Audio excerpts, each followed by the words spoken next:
There are not many off-road racing adventures that have grabbed the imagination quite as effectively as the Roof of Africa Rally, a marathon race that was regarded as the ultimate off-road challenge in southern Africa up to the turn of the new century, when it was removed from the car racing calendar because it was felt by some to be too severe a test of man and machine.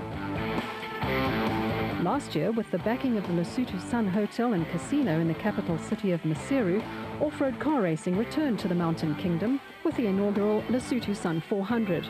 It proved to be a very popular event with both the people of Lesotho as well as the regular competitors in the ABSA Off-Road Championship. This year, the organisers, the Lesotho Off-Road Association, promised a fair contest between competitors and the harsh Lesotho landscape, and there was a heightened degree of expectation among the 46 production and special vehicles that gathered to meet the challenge. Yeah, I grew up watching the Lesotho Sun, or as it was in the past days, the Roof of Africa Rally, way back from the early 70s, and it's been a passion, and I think it's something that's very positive for Lesotho.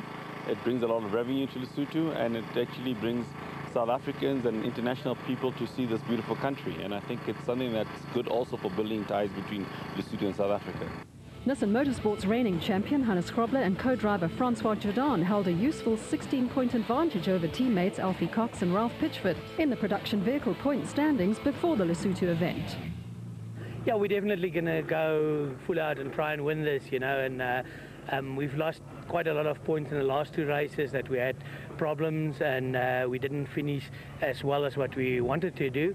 Yeah, this race is always tough. It's a hard race. It's in Lesotho in the mountains, very rocky.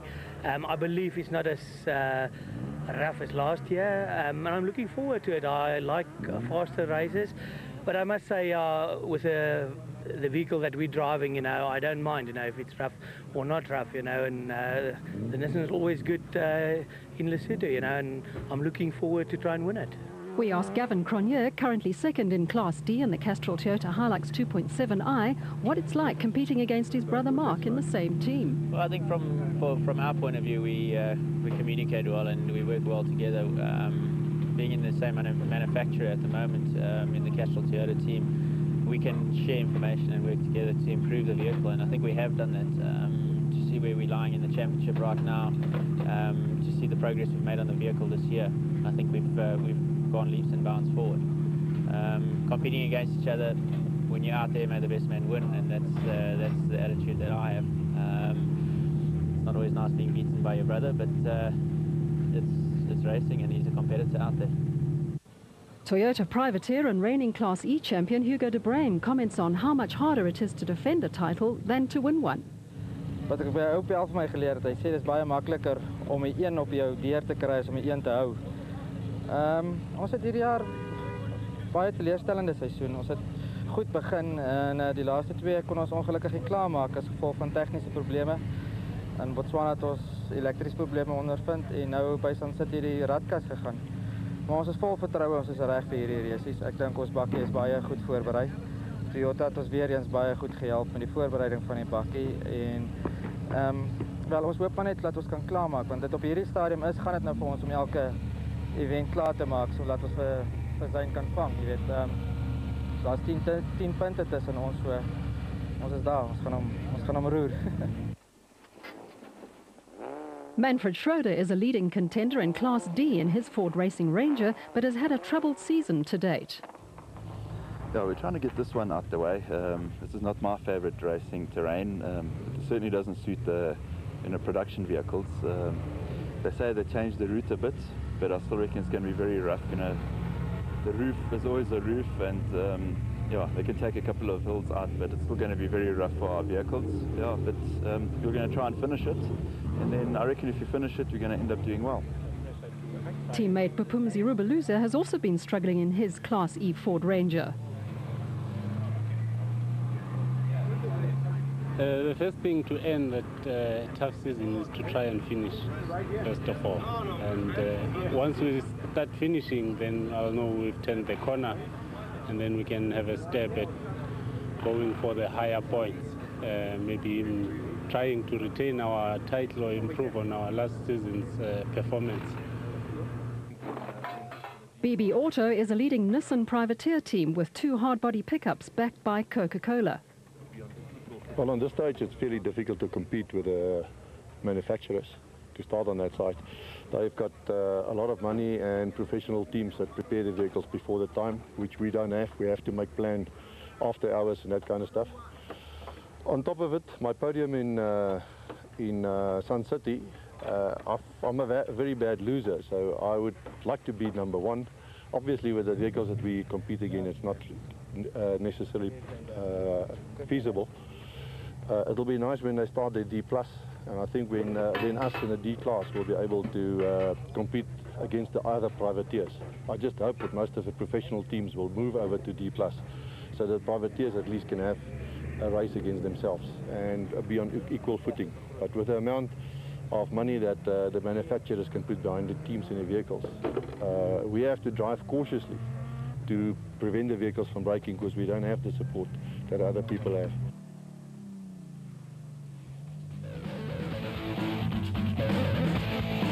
Leading the special vehicle category after the first 4 events were Terence Marsh and Michael Whitehouse in their Nashua Mobile Bat. They enjoyed a 14-point lead over Magegeneni and Carolyn, who would miss the Lesotho Sun 400.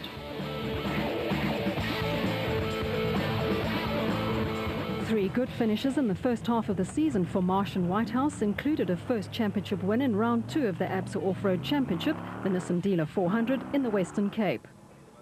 Yeah, the first half of the year we've really just tried to develop the car, and while we're developing the car we've been fortunate enough to have finished a few races as well as pick up our first win.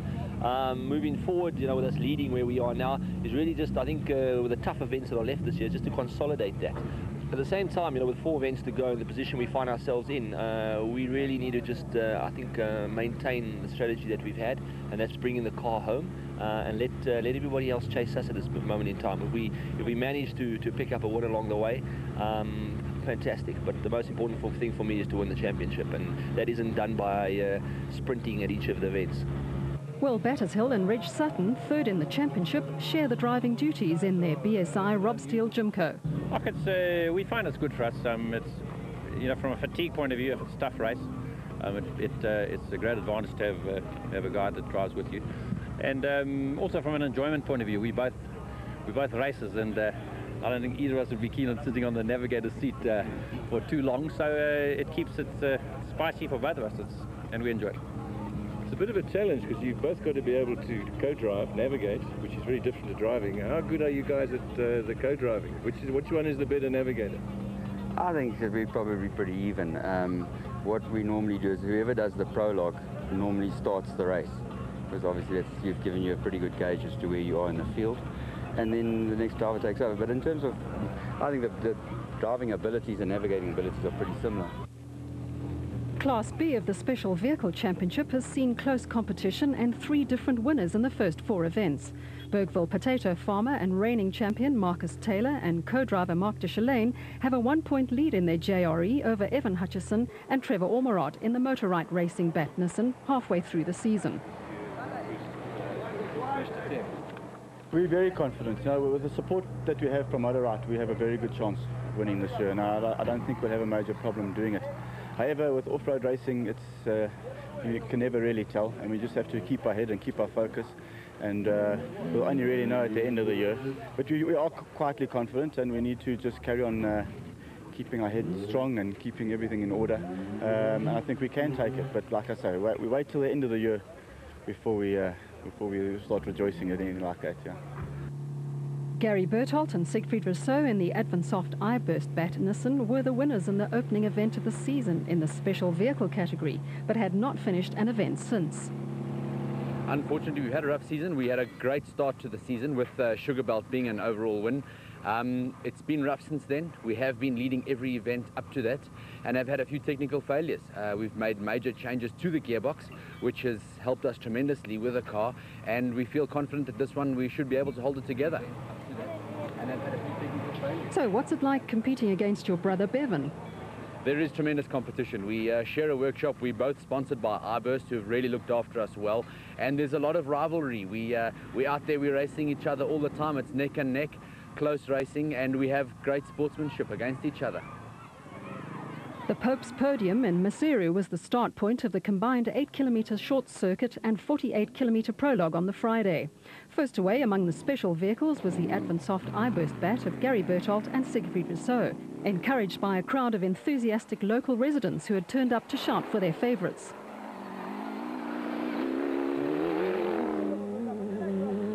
The going was tough right from the start, and Bevan Berthold and Nick Salamalelo were looking composed at this early stage.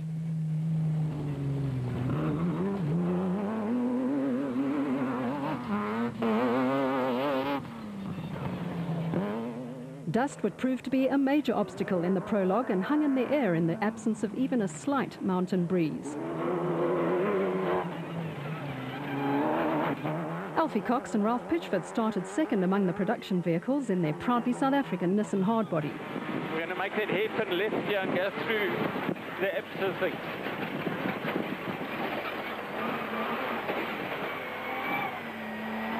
Cox passes through the start-finish arch on the short circuit and shows no signs of holding back at this early stage.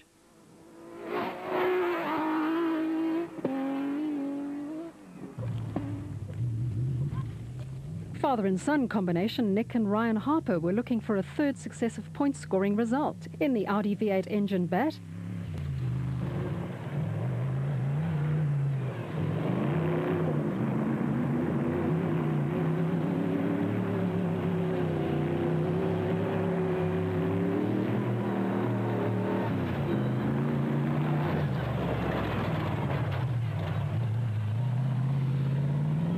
The super-paved Chenoweth, the father and son combination of Rob and Gareth Walk, started third among the special vehicles, with the pair looking for a finish at the very least after only 2 points scoring result in the first half of the season.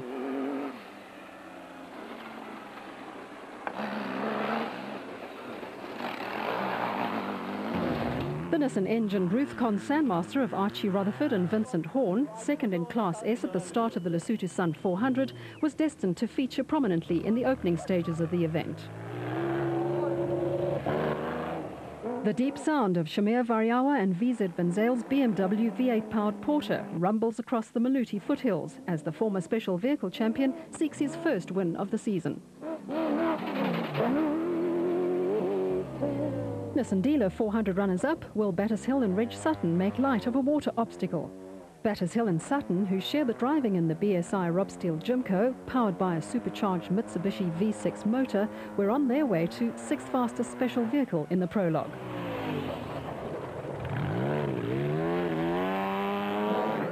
Some of the obstacles on a championship off-road race are man-made. Frustration for Cronje and Houghton in the Castrol Toyota Hilux 2.7i.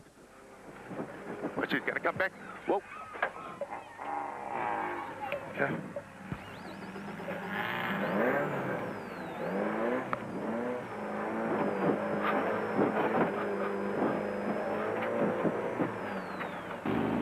Marsh and Whitehouse were settling into a comfortable rhythm in the Nashua Mobile Chev engine bat. First and second gear were the order of the day in the prologue.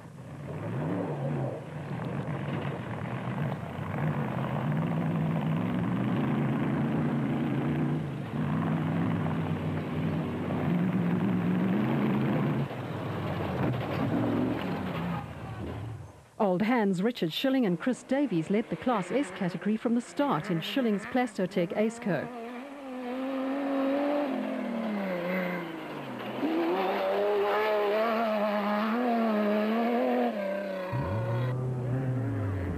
Mark Cronje and Chris Birkin headed the Class D contingent from the start in the Castrol Toyota Hilux 2.7i and were aiming at a good prologue result to launch their attack. Hutchison and Ormerod were having a trouble-free run in the prologue in the Motorite bat, leading the Class B contingent. John Thompson and Clinton McNamara started fourth among the Class B competitors in the Mormon Zarco Light.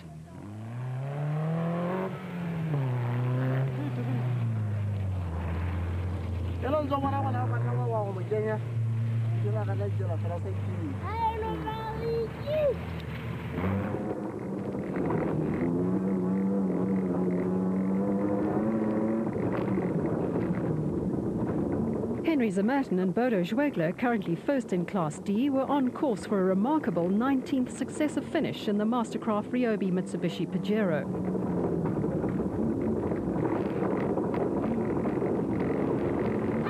Former Class B champion Giel Nel and Peter Newbury were having a good first season together in the Subaru engine Bosel Look Zarco. Brothers Rudy and Per van Graan were just 10 minutes behind Class B championship leaders Hutchison and Ormerod, and were strong contenders for class honours in their Technochair Zarco Light.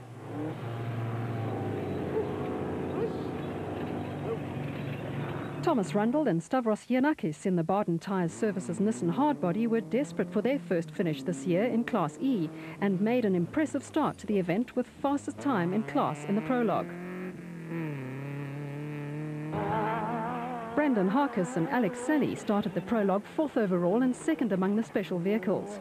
Here, the Nissan V6 engine Bat, a vehicle originally built and designed by Harkis, and like the Nissan Motorsport hardbody pickups, built in South Africa and exported to overseas competitors, tackles a steep climb in the foothills of the Malutis.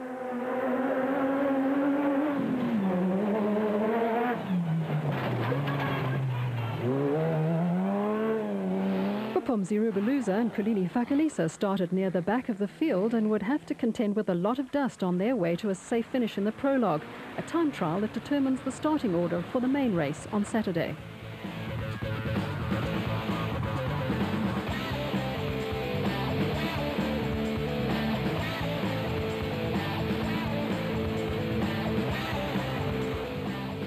The Bertholds topped the timesheets in the prologue, with Cox and Gavin Cronje fastest in the production vehicles. Hutchison and Ormerod were quickest of the Class B specials in the Motorite Bat and were 13th overall. The scene was set for a thriller on Saturday. Back at the car park of the Lesotho Sun in Maseru for the overnight stop, what did Bevan Berthold feel about winning the first battle of the brothers? I think tonight I go into my brother's room and I explain to him nicely that the older brother has to win. So he must stay behind me or I'm going to kill him. It's just the way it is. Then we're going to have a bit of a race tomorrow, and we'll see how the navigation pans out, and we'll just control the race from the front. And as soon as the guys start screaming us, might move over for 1 or 2 guys, let them go feel the pace a bit, and then after I've done 2 laps, then I'm going to the front and going to win, you know. There were problems in the Nissan Motorsport camp. Krobler and Jadan had experienced electrical problems and could only complete the prologue at the end of a tow rope. It was really bad luck. I mean, we in the previous 2 races we had problems with the car, and we didn't expect to have problems today again. But that's how motorsport goes, you know. And they say that bad luck comes in 3s, you know. So hopefully this was our 3rd one, and it's now going to be finished. What actually is the problem? It's on the electronics of the car, but they fixed it. They're not sure why the car didn't stay on running. It should have stayed on running, but it just died on us. But they'll fix it for tomorrow morning, and I'm pretty sure that we'll have a good event tomorrow. The only thing is that we'll have to come from the back again and eating a lot of dust, and I don't like that.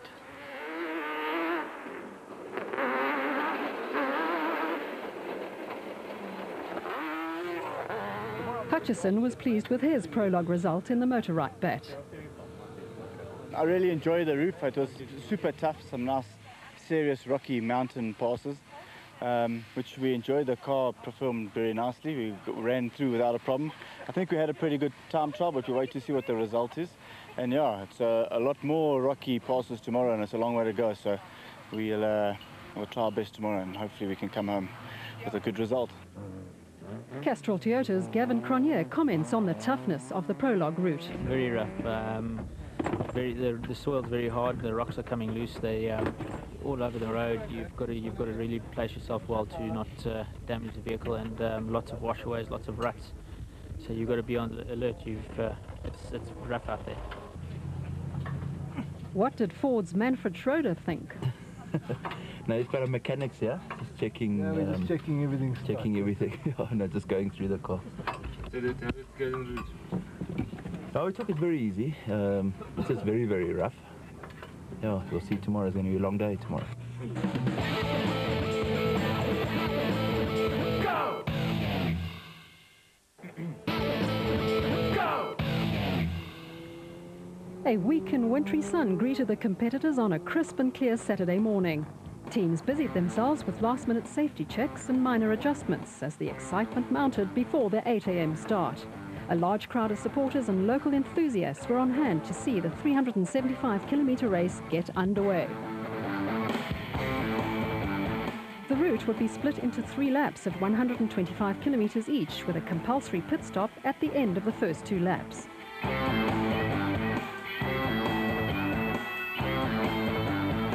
Lesotho's King Letsia III honoured the race with his presence and flagged away the first few starters. Dust was clearly going to be a problem.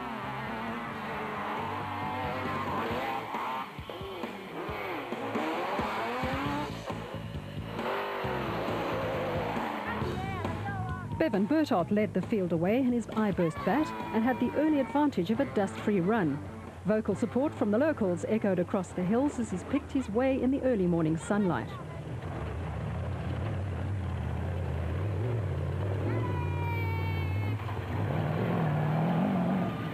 At this stage, there's a certain amount of caution as the driver and co-driver are settling into a rhythm they hope will see them successfully through the day.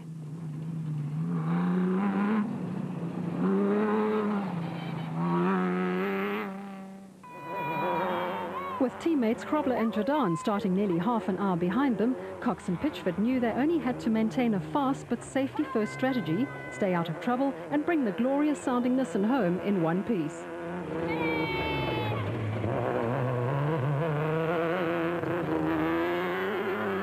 Father and son combination Nick and Ryan Harper were looking for a third successive point-scoring result in the Audi V8 engine bat, and their strategy was simply to make it to the finish. Rob and Gareth Walk suffered shock absorber problems in the prologue, which came back to bother them 20 minutes into the first lap. They stopped to remove a broken shock and had a rough ride for the rest of the lap in their superpaved Chenoweth.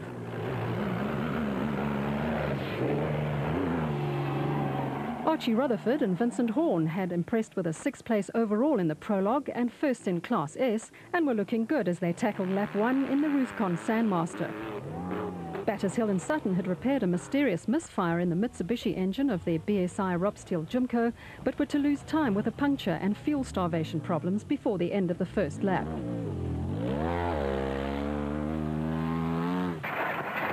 Schilling and Davies had made up a place in the Plastotech Aceco and were running 8th on the road and 2nd in Class S behind Rutherford and Horn. But soon they were to be forced to stop to replace a flat wheel. Their onboard camera picks up a stricken Shamir Variawa in the Total Motorsport Porter and gives a good idea of the rough and twisty track.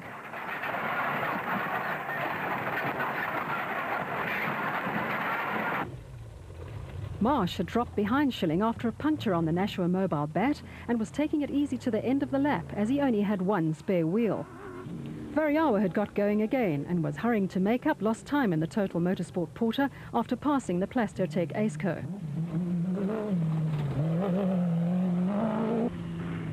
Schilling and Davies make a wrong turn and lose a few seconds with no sound of recriminations from within the cockpit.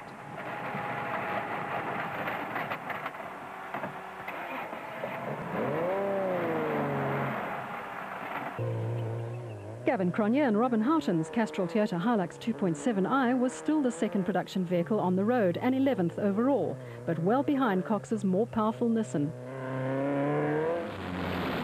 Hutchison and Ormerod in the Motorite bat close in on Mark Cronje and Birkin in the Castrol Toyota Hilux 2.7i for 12th place overall.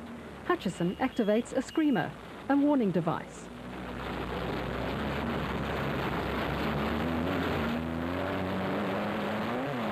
And acknowledges Cronje's moving over to let the bat pass. Now it's Cronje's turn to eat dust and concentrate on staying on the road under difficult conditions.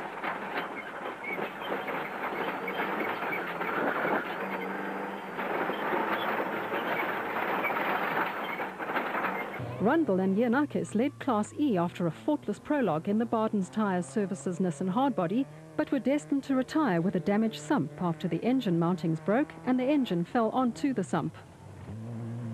Harkis and Sally, who had started a lowly 18th position after a puncture on the prologue, were making steady progress in the Motorite bat and had caught up with Rundle. The bat's screamer signals they want to pass. And through they go.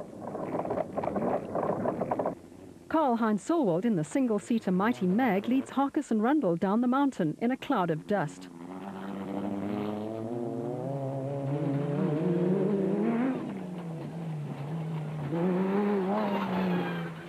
Visibility is extremely limited.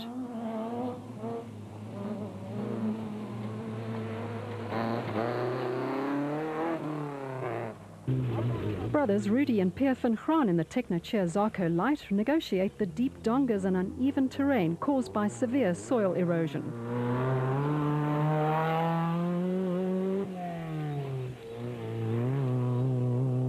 Paolo Piazzomusso and Oki Fari in the Castrol Toyota Hilux were maintaining third in Class D behind the Cronje brother teammates. Close on their heels was the Coca-Cola-backed BB Auto Nissan hardbody of Arnold Du Plessis and John Knox.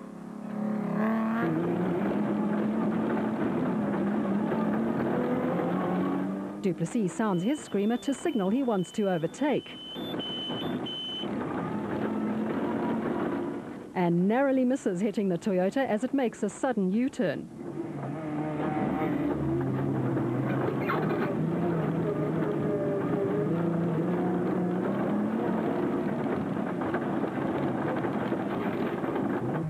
While Schilling and Davies replace a flat wheel after hitting a rock, Chris Visser and Jaapie Badenhorst make up a place in the Tyco Trucks Toyota Hilux.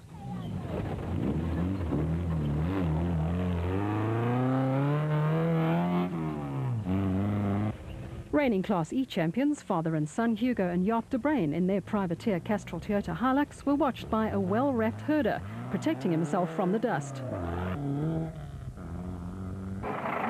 Schilling and Davies get the Plastotech Aceco on the move again as they are passed by the Algoa scrap metal Mighty Mag single-seater of Gary Goldschmidt.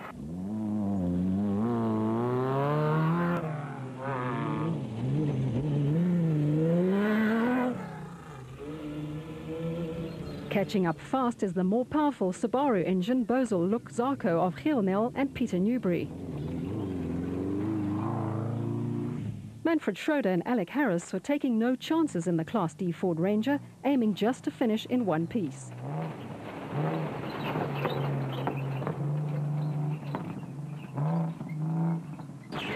A relatively smooth section allowed Schroeder to give room to the Nissan hardbody of a fast-charging Hannes Grobler, now up to 25th place from his starting position of 35th, after less than half a lap. Cox and Pitchford, meanwhile, in the second proudly South African Nissan, were having a trouble-free run and extending their lead in the production vehicle category at the head of the field.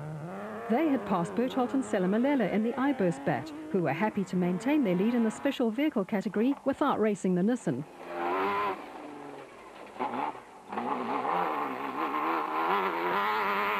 Berthold was curbing his natural inclination to give the Nissan engine Bat its head and was maintaining his lead over his brother Gary in the iBurst Bat.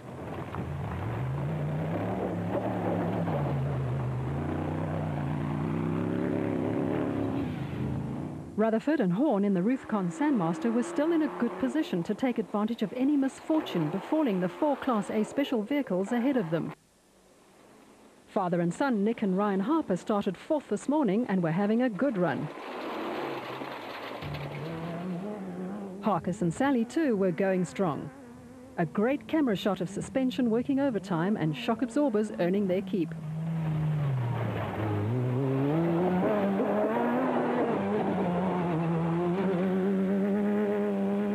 Variawa and Van Zyl were still in contention in the Total Motorsport Porter after their unscheduled stop.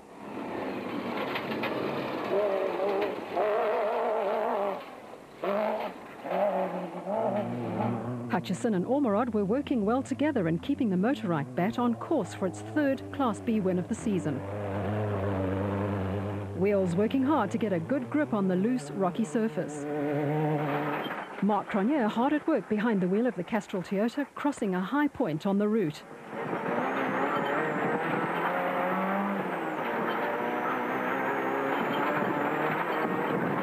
Another kind of horse, or rather donkey power, is favoured by the pastoral Basotho.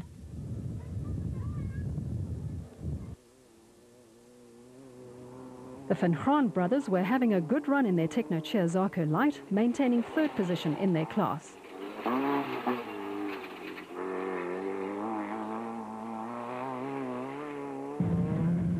Duplessis and Knox hurry the BB Auto Nissan up a pass, now third in Class D after passing Piazza Musso and Ferri, who hit a ditch in the Castrol Toyota Hilux 2.7i, causing minor damage to the suspension.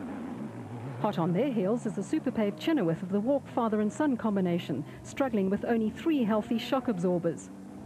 Roy and Milton Slabber, in turn, are under threat from the fast-closing Nissan of Grobler and Jordan, the reigning drivers' champion, on one of his characteristic come-from-behind charges, which he professes to hate, but which is always a highlight for the spectators and competitors alike.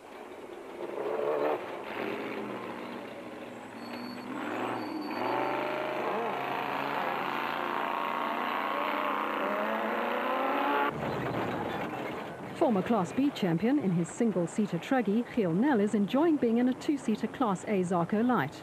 He says he prefers the companionship as well as the extra power.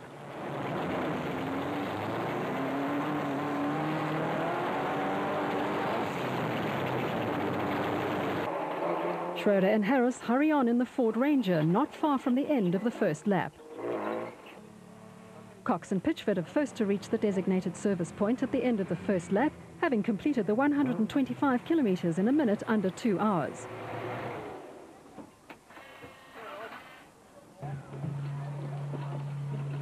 Surprisingly, it's Gary and not Bevan Berthold who leads the special vehicles. It seems Bevan has suffered a flat tyre on the I-burst bat just 6 kilometres from the end of the lap, and he enters the service point third overall and second in the special vehicle category.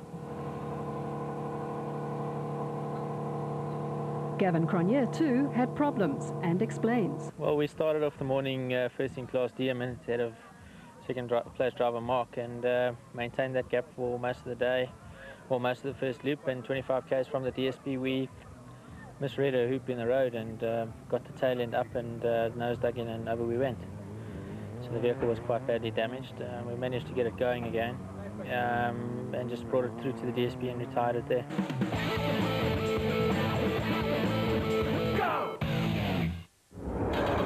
This coming weekend on Supersport, you need to plan your viewing carefully.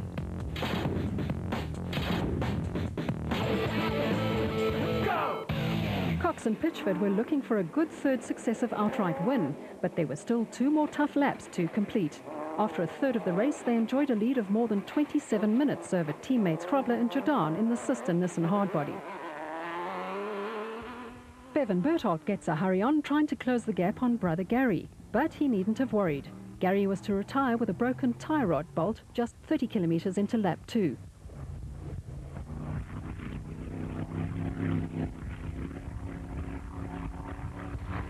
It wasn't long before the race returned to a first and second gear pace.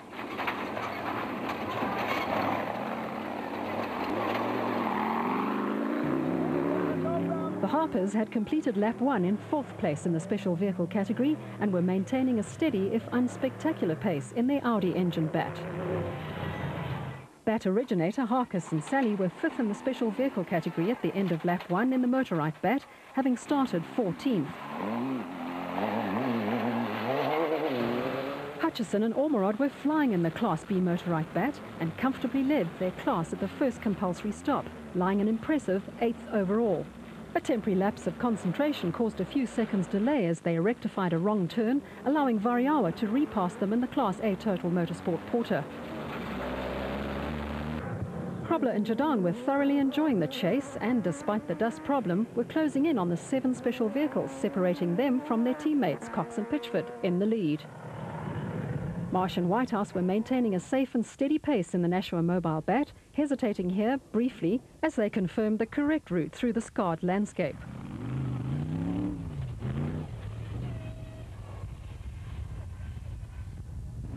With the retirement of brother Gavin after his spectacular end-over-end roll, Mark Cronje was now leading Class D in the Castrol Toyota Hilux 2.7i.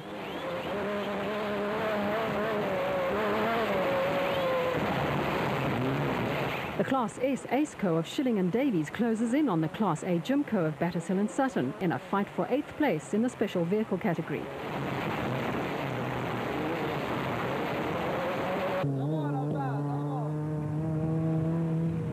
Rudy and Pierre van Graan maintain their second place in Class B in the Technochair Zarco Light. Schroeder and Harris completed lap 1 in 4th place in Class D in the Ford Racing Ranger and continued to make good progress in an event the experienced Schroeder was to describe as a car breaker.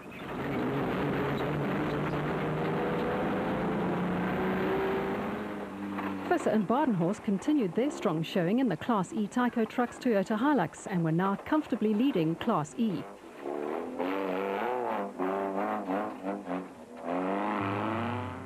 The De Bruins were now second in Class E in their Castrol Toyota Hilux after the demise of Rundle and Yanakis in the Baden Tyres Services Nissan Hardbody. Thompson and McNamara in the Mormon Zarko Light were third in Class B and enjoying a good run despite a puncture and power steering problems. Colin Matthews and Yanni Erasmus were still in the fight in the WPP Footloose in a strong field of Class B contenders.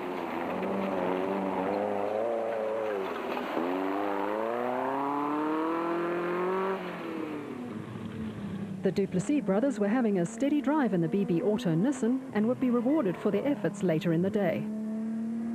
Perennial finishers Henry Zamatin and Bodo Schwegler in the Mastercraft Ryobi Mitsubishi Pajero were not enjoying what the experienced Zamatin regarded as the worst event he'd ever entered.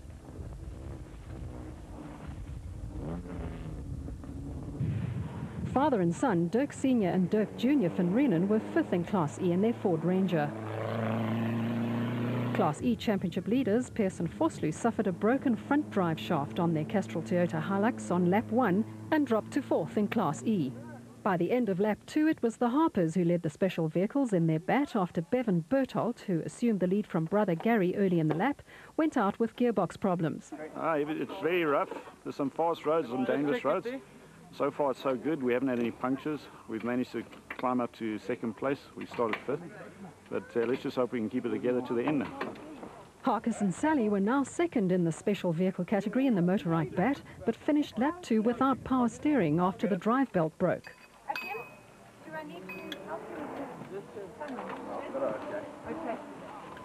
Who's this?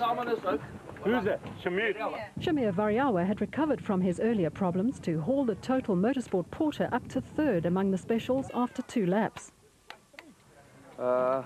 We just had one puncher in the second loop behind Brandon, trying to pass him, and then we hit a rock. So that's all. The car's fine. We just try and take it to the finish line. Thanks. The inimitable Grobler completed lap 2 in 3rd place overall after starting the day in 35th place and was now 2nd in the production class behind teammate Cox. We've got lots of fun, you know, it's totally different driving in the back, and we're here to have fun. That's the main objective of our race. And of course we want to win. We can't catch Alfie. We're doing our utmost to catch Alfie, but it's so much fun driving in the back, to drive within the privateers, see how the guys give way for us. We got some hilarious moments out there on the side. Some guys jumped off a motorcycle to get out of our way, and really we're enjoying ourselves. It's good fun out here and we enjoy this race.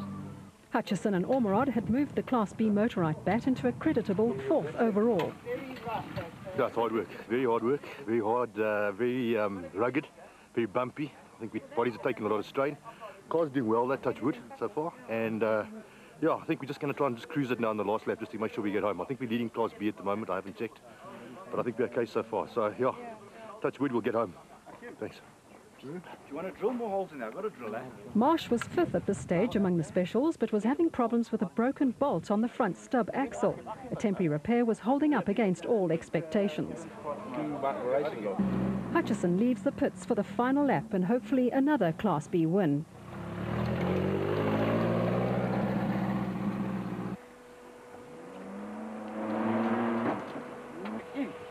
Mark Cronier's Class D Castrol Toyota Hilux 2.7i gets some attention. Co-driver Birkin explains. It's actually going quite well at the moment. We have been pushing a bit hard to try and make a gap on the guys. I believe we've got more than half an hour on the next guy in Class D. So we're just doing some changes to the front suspension. I believe we damaged the torsion bar, and we're going to take it quite casually on the last lap and just make sure that we don't let the other guys get too close. But it's very, very rough out there and very tough, and I can't wait to get to the end. The Van Graan brothers were now up to 2nd in Class B, but 21 minutes behind class leaders. Rutherford's excellent performance in the Class S Sandmaster came unstuck soon after the start of lap 2. Took the whole tie rod, the whole wheel, everything off. Replaced it. Well, first of all, changed the wheel. They were all trying to find a way back to all these villages. Yeah, but the wheels came back here. Bent it straight. Took us like an hour and got going again. And about 70 k's into the second loop. Schilling was having radiator problems on the Plastotech Aceco and was to have a very frustrating final lap.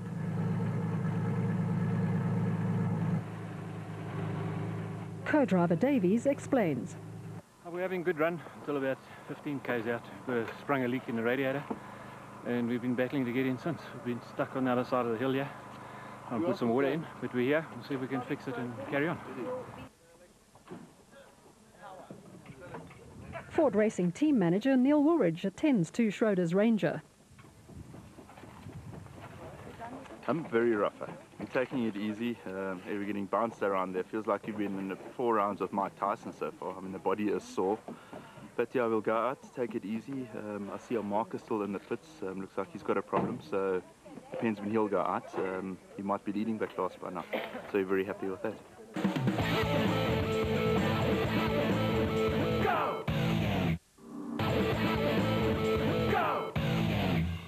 With a comfortable lead of some 33 minutes over teammates Grobler and Jordan, all Cox and Pitchford had to do was to take care to survive the final 125 kilometres. A confident thumbs up from Cox as he passes a group of spectators on his way to another well-earned victory.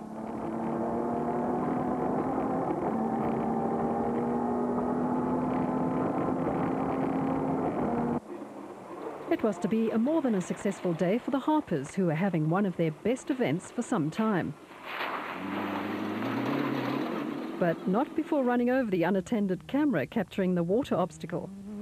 An emotional end of the day for Harkus and the vehicle he'd helped create. A first finish in Lesotho and a good result, well earned in memory of his father. Grobler believes in the saying, it's not over until the fat lady sings, and characteristically he continued to give it all he had until the very end. Former special vehicle champion Variawa, the sole total motorsport representative in the absence of reigning champion Atang Magekeneni, was to have a smoother run to the finish than his previous lap in the Porter BMW.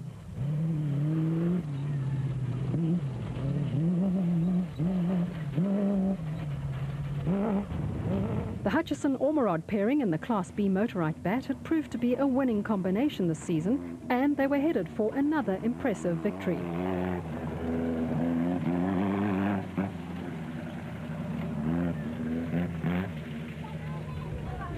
Battershill and Sutton were headed for a top 6 placing among the specials in the BSI Robsteel Jimco, despite fuel starvation problems throughout the event and a puncture.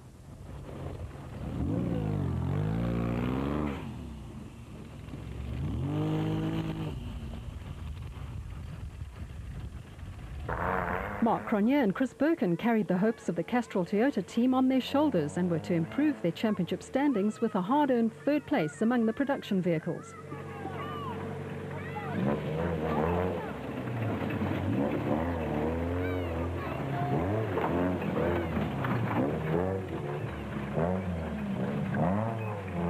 Rudy and Per van Graan would be more than satisfied with a finish and 4th in Class B after being delayed by 2 punctures, one of which took 15 minutes to attend to because they couldn't lift the car. Marsh and Rutherford's strategy of taking no chances was paying off, and a very conservative top speed of just 40 kilometers an hour during the final lap saw them safely to the finish and 7th among the specials.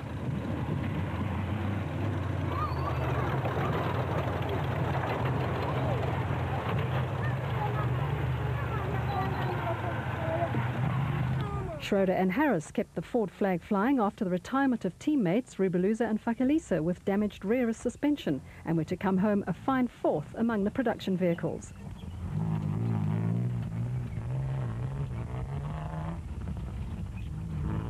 Visser and Badenhorst brought the Tyco Trucks Toyota back in 5th place and 1st in Class E, their 3rd class win of the season.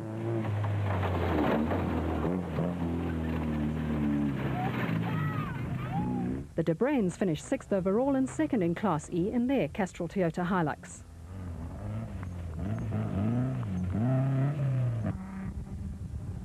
Henry Zamatin and Bodo Schwegler surprised even themselves by bringing the heavy Pajero home successfully for their 19th consecutive championship finish, despite breaking a tie rod close to the end. Brothers Yuri and Andre Duplessis carried the BB Auto flag to the finish and 8th in the production vehicle category after brother Arnold retired with a broken clutch while lying second in Class D on lap 2.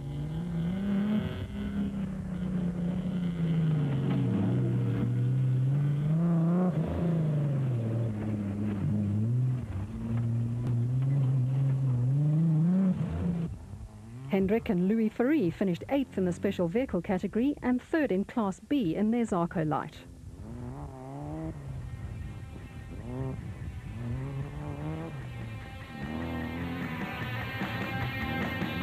It was a wary but delighted Alfie Cox who finished first overall in the proudly South African Nissan Hardbody to record an historic first win in a car in Lesotho after winning 9 Roof of Africa events on 2 wheels.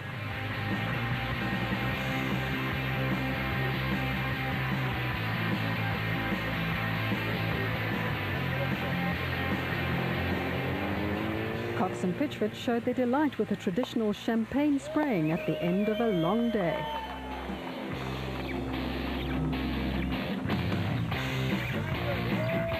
Yeah, look, it's been great. I haven't come back here for I think 3 years on the bike, and like the Dakar, I mean, I've got 2nd, 3rd, 4th place, but never a win. And the Roof of Africa was always good to me on the bike, 9 wins, but I just never got the 10th win. And to come back in the car and the Nissan and to win overall, especially the desert race, to win on a bike and a car, a little bit of history going down. But shit, I'm just enjoying myself. This pickup is just, it's absolutely incredible to drive, and what we've thrown at it today has been phenomenal. We took, I think, 10 minutes off our first lap's time.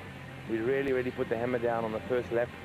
And then the second lap, I think we had more than 20-minute lead, so we just backed it off and brought the car home, in one piece. And the points are there, and, with 3 races to go, the championship has got to be looking good. And, yeah, it's just been a great year, and I just think so far it's been going very well. We had 2 DNFs at the beginning of the year, but they say that's off-road racing, and I'll tell you what, I'm just happy. Smiles all the way, to be quite honest.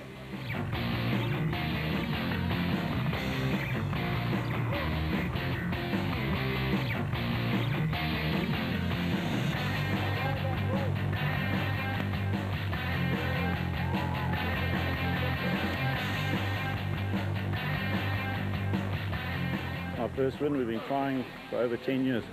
We've got lots of seconds, a few thirds, quite a few thirds as well, fourths. The first car I had was a race car, which I bought from Richard Schilling. It was a second hand. And the best I ever did with that car was first overall in the desert on day 1, on day 2, sorry. But I only got a 3rd overall because Rob Walker's in front of me on day 1. We had brake problems. So that was the best run we sort of had with that car. And then we decided to, 2 years ago, build a bat, and it took us a year to build it. Whenever we had a bit of spare cash, we put it into it, and finally it's paid off. We've been knocking at the door now for a long time, and my son's now nabbing for me, and he's fit, he's a biker, he knows how to read the terrain, and it seems to be paying off as well. He was very good on this race, and yeah, we brought it home, we got a win. I'm very happy. Brandon Harkis and Alex Sally were the 2nd special in the motorized bat, 5 minutes behind the Harpers. Lovely, first time I finished this race. Tried my hardest to win. Unfortunately, was a little bit short, 1 or 2 small problems, but overall very happy. The biggest thanks to Motorrad, they made this thing possible. It's great to see a sponsor like them in Privateers. Privateers are the backbone of off-road racing, and for them to support us is awesome. I hope they stay in the sport for a long time, and I'm sure they get back what they put into it. And on behalf of BAT, well, great 1-2 for us. It's just been an awesome roof, and I'll be back next year for try and get my trophy. 2nd production vehicle home after another trademark storming drive was the Nissan Hardbody of reigning champion Hannes Grobler and Francois Jordan. Yeah, well, it was unbelievable. The roads were pretty rough. It's like the roof that I've known from 1986, and I must say it's nice to be back here. It's not nice to chase from the back. We had a lot of dust, but the vehicle went very well, and the route was very well marked. And yeah, we came up, and it looks like we in the first 3 or 4 guys here. So we're very happy. Winners of Class B for the 3rd time this season were Evan Hutchison and Trevor Ormerod in the motorized bat. Oh, we've had a good race. It's been unbelievably tough. You know, the Roof of Africa is renowned for being very tough.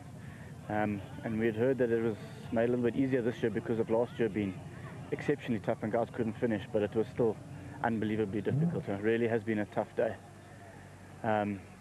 We started off in the lead of Class B, and we've managed to keep our lead all the way through to the end. I think we've finished 4th special vehicles and 6th overall, so we really are chuffed. First Class D vehicle across the line was the Castrol Toyota Hilux 2.7i of Mark Cronje and Chris Birkin. Yeah, I had a great day. Very, very tough event. The Hilux performed faultlessly. We had a small snag coming into the last loop. The mechanics did a great job and got it back together. But, sheesh, long day in the office. I earned my keep today.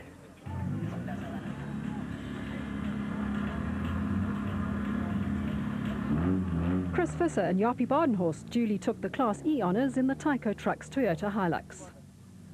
Oh, yeah, this is our first Lesotho. I think Chris was here before, but yeah, never been through this type of country, and very rough, yeah, very, to us. But yeah, we won the class. We broke a torsion bar halfway through the 2nd lap, but yeah, it's fixed it halfway or at the end of the 2nd lap, and yeah, so thanks to the guys that's standing around here. They're the service crew. Show them as well. So yeah, very nice.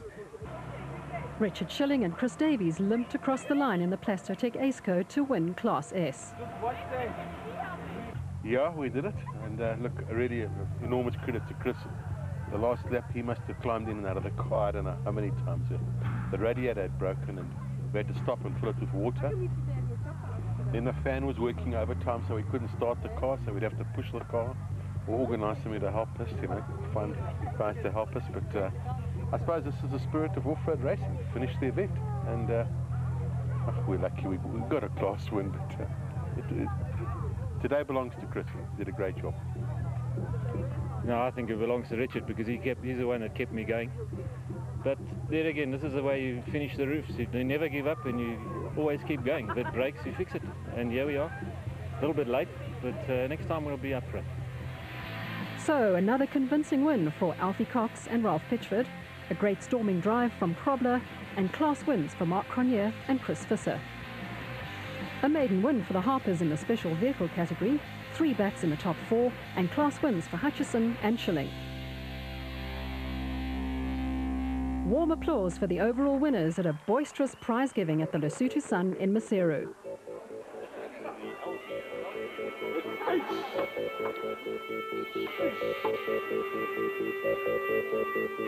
We spoke to Mark Courtney, Area General Manager of Sun International Lesotho. Yes, we've been involved for over 25 years now in the bikes and the cars. It means a lot to us as a hotel group, but it also means a lot to the country as a whole. The country and the population, they all get involved and they look forward to these events on a regular basis. Go!